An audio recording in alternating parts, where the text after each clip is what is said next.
हाम्रो बालिन सरकारले दलितहरूलाई माफी माग्ने भनेर जुन एउटा कार्यक्रम ल्याउनु भएको छ, म हाम्रो नेपाल सरकारप्रति धेरै आभारी छु। र म खुद दलित भएको कारणले गर्दाखेरि चाहिँ आजसम्म चाहिँ हाम्रो लागि आवाज उठाउने कोही पनि थिएन होइन। आज हाम्रो बालिन सरकारले चाहिँ होइन धेरै राम्रो काम गर्नुभएको छ होइन। हामीले भेदभाव, छुवाछुत होइन, हेपाई धेरै सहनु परेको छ होइन।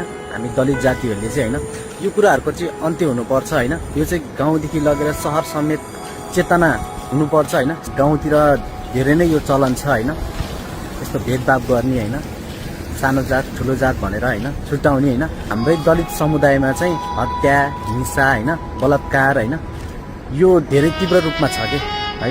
यो कुराहरूको अन्त्य हुनुपर्छ। काटे रगत सबैको एउटै आउँछ होइन, मान्छे एउटै हो, फरक केही छैन भनेर चाहिँ सबैमा चेतना हुनुपर्छ है।